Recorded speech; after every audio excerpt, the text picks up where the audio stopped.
Okay, we are continuing our line class, and I've highlighted off the things that we've done.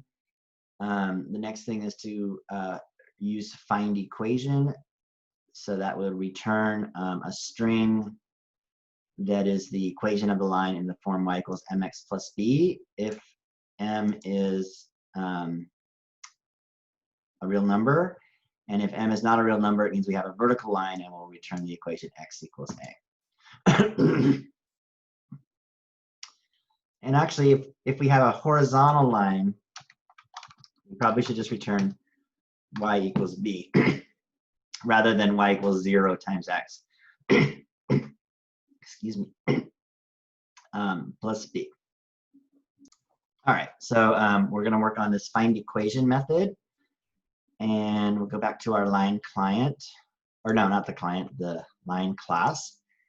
I'm going to put, so I've got my constructors first. You generally want your constructors to lead the, you define your fields up at the top. And then you have your constructors. We have 3 of them. Then I have my getters and my setters. Sometimes, those alternate. You could put get P1, set P1, get P2, set P2. Or you could put all your getters together and all your setters together. Doesn't matter. I like to put my getters and my setters together like that. And then we've got, and those are pretty much universal for any object. Whatever you want the outside clients to be able to access or change requires a getter or a setter, especially if you've set your fields to be private, which you want to do. Okay, so then we've got our methods, find slope, is vertical, is horizontal, and our toString method. So I'm going to go right in between, right above the toString. I want that to be last. I'm going to do public string findEquation. I think that's what I called it. Yep, findEquation. So it's important on these assignments when I am describing the methods here, like this list of methods, you can't change the name. So you have to use the names that I'm giving you. You have to use the names of the, well, you could change, in theory, you could change that name of the parameter. But the name of the method itself has to be consistent, because I should be able to run my own client and everything should work. So a lot of times I'll write my own client and bring your class over and just run it and see if it works. And if there's a problem, then that means you changed something that wasn't anticipated. Okay. And then my client won't work, so that's not good. So findEquation needs to return a string. So I'll just set up an empty return statement so we can set it up. Okay, so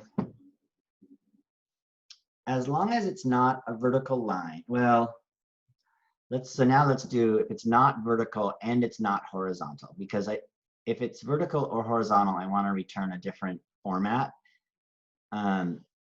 So let's put it a comment up here. Returns string format vertical. So vertical is going to be of the form x equals a. Horizontal will be of the form y equals b. And maybe we'll do those first. So I'll have here an if statement. If I have a method that tells me if it's vertical. So if is vertical,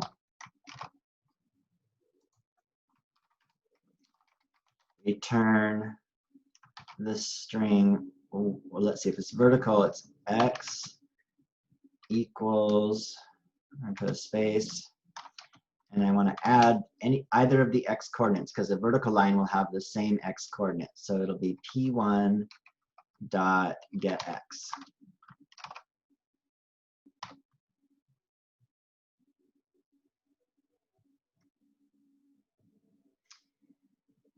So let's see, do I have a vertical line over in my client? I don't, but I do have a horizontal line. Maybe I should have kept that vertical line in my client. Oh well, I didn't. So we could have an else statement here, but really because of the return value there, we don't really need an else. We can just have another if. if is horizontal.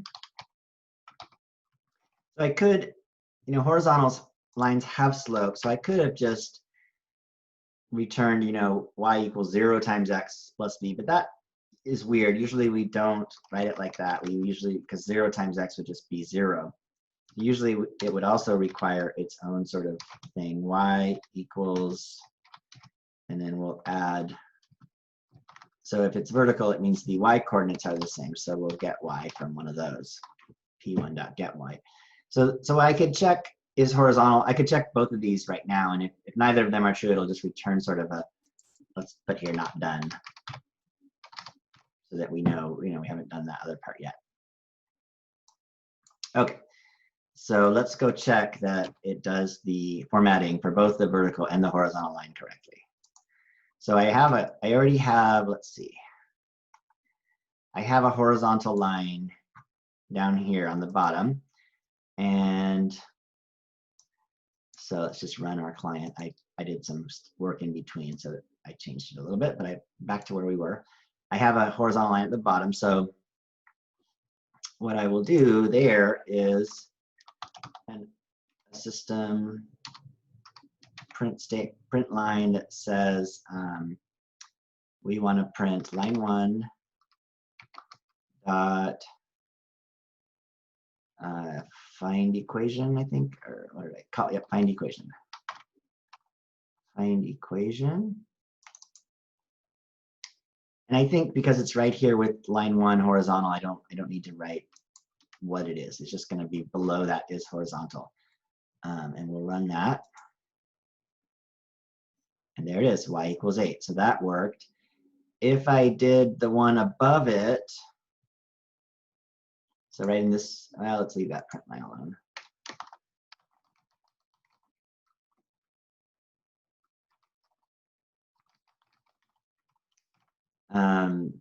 Line 1 dot find equation. This one should say not done because it's not vertical, nor is it horizontal. Not done. I could, let's take this is it vertical question out of here, and let's put it, actually,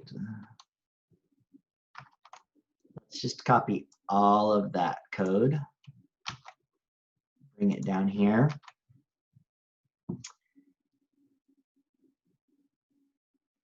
And so, right, I actually want to keep an equation that's non-vertical, non-horizontal, but I don't need to check these anymore because I've already checked is vertical and is horizontal. So I'm going to delete that. I'm just going to leave that one alone. That'll have a line with slope 2. There it is. Then I have a horizontal line, and I want to leave all of that there, but I want to put a print line statement below it.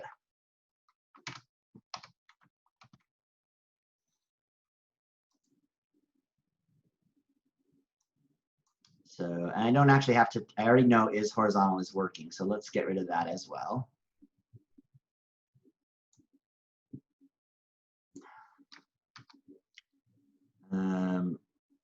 I'll keep the slope and I'll keep its equation, and then down on the bottom, again, I want to take off is vertical and is horizontal, and I want to create a vertical line here. So let's do a new, let's just do a new line here, actually. So I'll have, I'm going to use a point P4 equals new point. So I want to do a vertical line. So I'm going to use points 3 and 4. So my vertical line will go through, how about 6 and 10? And that'll be the line x equals 6. So I have to set up that line. So I'll do a new line here. Line 2 equals new line. I could keep changing points, but this seems easier. P3 and P4. And then the slope of line 1 should be not a number.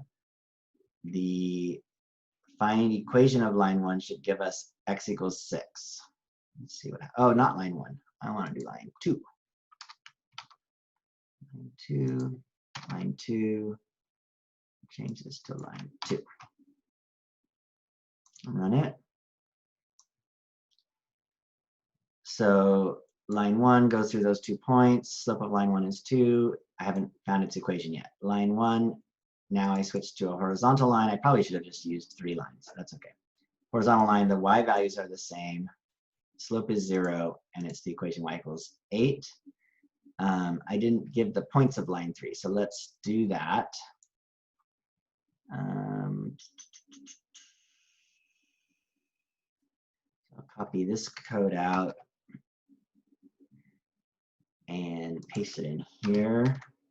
And now this is line 2, which should be vertical.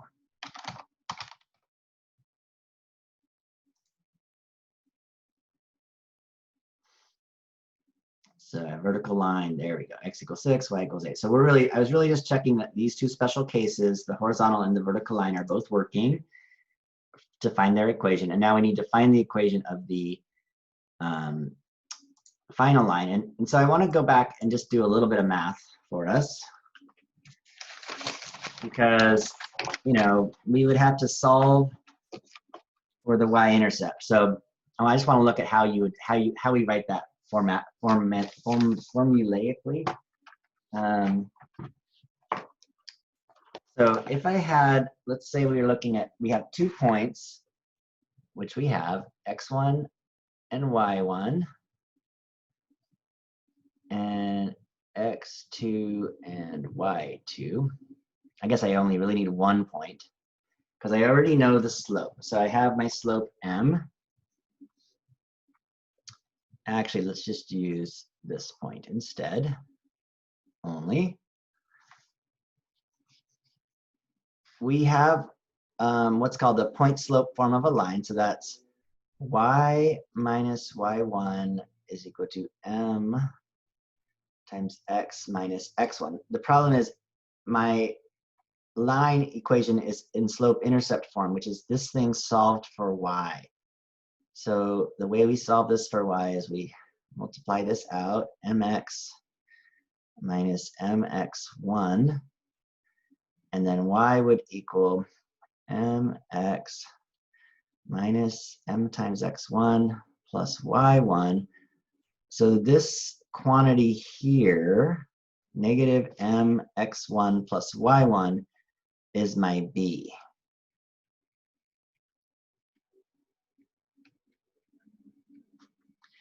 And then I can write it in the form y equals mx plus b. So we're going to need that. So let's go back to our findEquation in our line class. If it's vertical, if it's horizontal. Otherwise, we need to do some work. So what that work is we have, let's go ahead and set up a double. Actually, I think it can be lowercase double now if we want. Double equals find slope. Oh, double m, sorry. M, find slope. And the reason I can use the lowercase double here is I've already taken care of the cases. Yeah, so the cases where the slope is undefined. So if I get to this point, I know that the slope is a number, an actual number. Okay, it's a double m equals that, and let's do a double b equals, what did I say it was? Negative m, no, yeah, negative m times x1 plus y1. So we'll go negative 1 times m plus m times x1. So the x1 is, I just take x, p1 dot get x. and then plus y1, which is p1.getY. Okay, so we got our two doubles, and now I want to return them. So I'm going to set up an equation for this string that I want here. So I'm going to do, I could just return the string, but let's set it up first here. String equation. So I want to round those two doubles to 2 decimal places. So we would do that in a method by using a printf function, but we're not printing this. We're returning the string. So what I can use is a string formatting. It works very similarly, but it's a method of the string objects. So we'll go string.format, and then it wants, oh, did I do this wrong? Let's just see if I did this right or not. Yeah, it's gonna work, okay. So what we're going to do is we're going to put our string here with the formatting and then the arguments following it. And it's going to do the formatting just like a printf statement would do. So we want y equals, and now we want our m. So that's going to be %.2 fixed, and then space, no space, mx. So no space, so x, then space, then plus, and then space, and then b. So same thing for b, %.2 f, and then comma, m, comma b.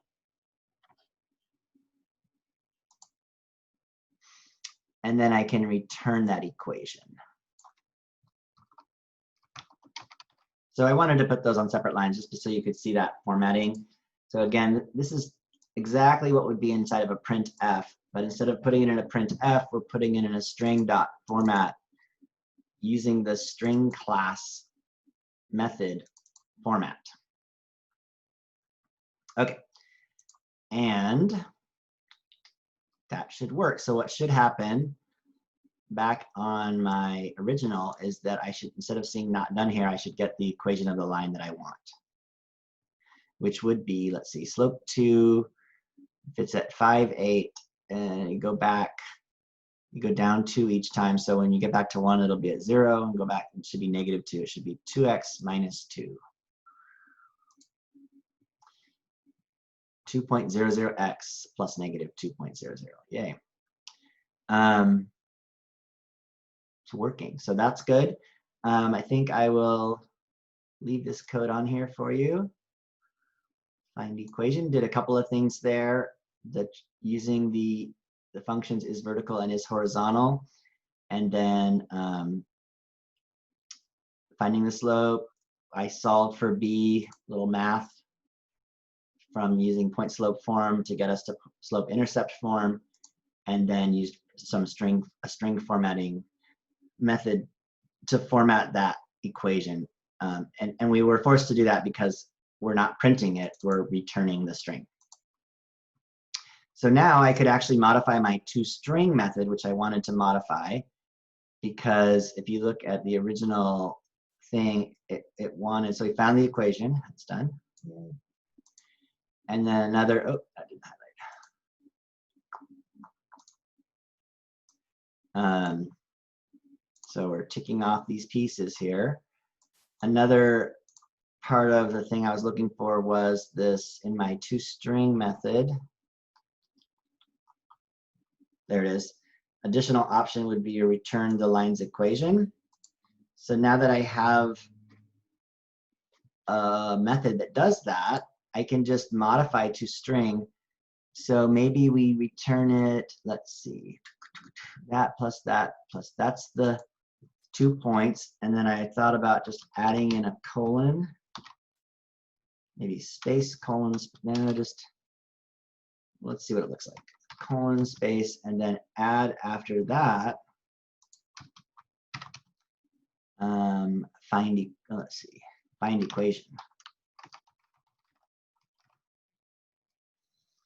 And so then that toString method would print the 2 points along with the equation.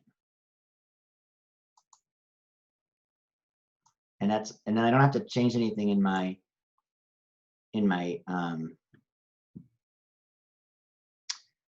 code here, except I notice this guy is returning 8.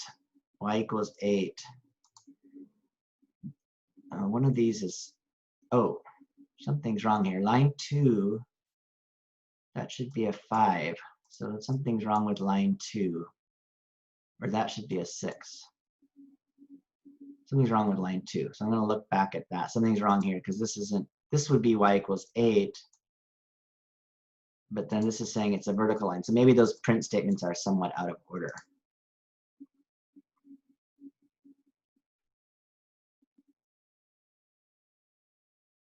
Oh, I did it right here. See how it's line 1 toString? And this should be line 2 toString. And then run it. So I should have caught that earlier. I missed it. Yeah. The points were wrong. So line 1 is 5, 8, and 6, 10, and there's its equation. Then I changed it to 5, 8, and 6, 8, and its equation is now y equals 8.